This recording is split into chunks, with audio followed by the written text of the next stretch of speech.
جس کا کوئی نعم البدل ہو ہی نہیں سکتا، وہ ہے نبی نے ان کو اپنی بیٹی دی ہے. یعنی کسی پیغمبر کا کسی کو اپنی بیٹی دے دینا یہ معمولی فضیلت نہیں ہے.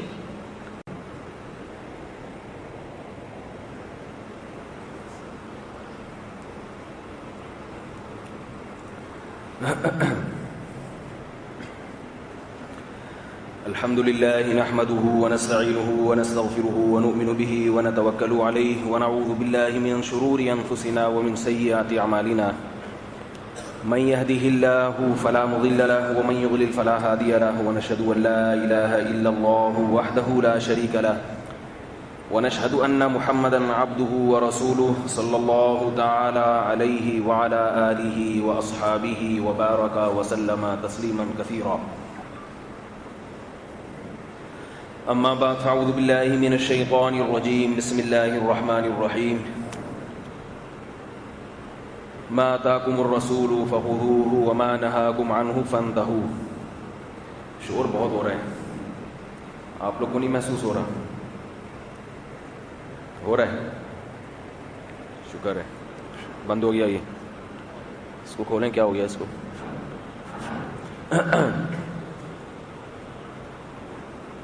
محرم کے حوالے سے 2-3 مسائل بیان کروں گا آج. جو درس قرآن کی ترتیب چل رہی ہے وہ پھر اگلے ہفتے سے انشاءاللہ اس کو چلائیں گے. جمعے کے دن میرا بیان ہوا ہے کہ ہم محرم کیسے منائیں. بیان کا نام کیا ہے؟ ہم محرم کیسے منائیں. وہ بیان ضرور سنیں آپ لوگ، اس میں آپ کو محرم منانے کا اسلامی طریقہ پتہ چلے گا انشاءاللہ.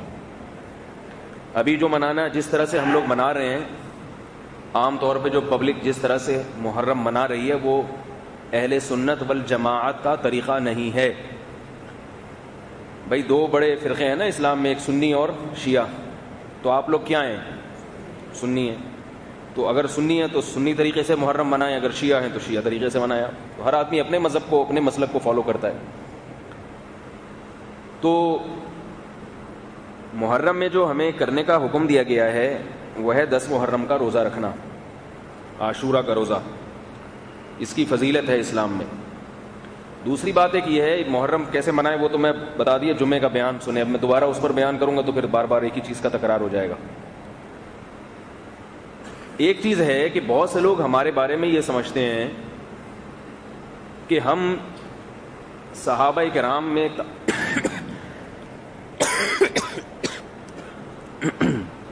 صحابہ کرام میں تمام صحابہ کو ہر لحاظ سے اہل بیت پہ ترجیح دیتے ہیں. یہ غلط ہے.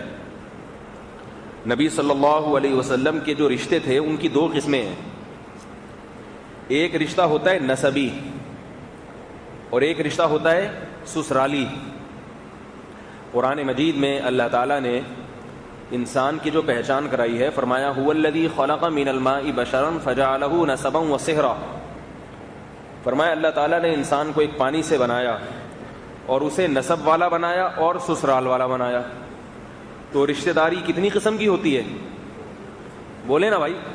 ایک ہوتے ہیں نسبی جس کو خونی رشتے بھی کہا جاتا ہے. خونی رشتے جیسے آپ کی اولاد ہے، آپ کے بھائی اور آپ کی بہنیں ہیں، آپ کے چچا، ماموں، پھوپھی، خالہ.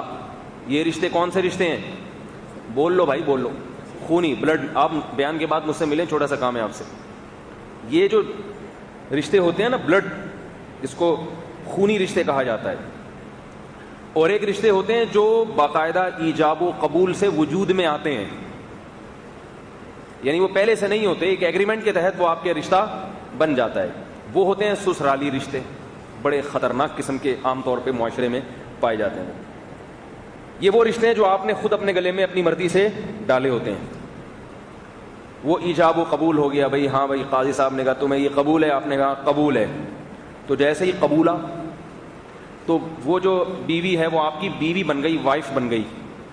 اللہ نے نہیں بنائی تھی، آپ نے خود اپنی مرضی سے بنائی، لیکن اللہ نے اس کو آپ کے بنوانے سے بنا دیا، آپ کی بیوی بنا دیا. بھائی ٹھیک ہے تم یہ چاہتے ہو تو یہ تمہاری بیوی بن گئی. اب اس میں اس کی جو بیوی کی جو اماں ہے وہ آپ کی کیا بن گئی؟ ساس. اور بیوی کی اگر پہلے سے پہلے شوہر سے کوئی بیٹی تھی تو وہ آپ کی کیا بن گئی؟ بیٹی. اب اس سے آپ کے لیے نکاح کرنا حرام. اور بیوی کی ماں سے نکاح کرنا بھی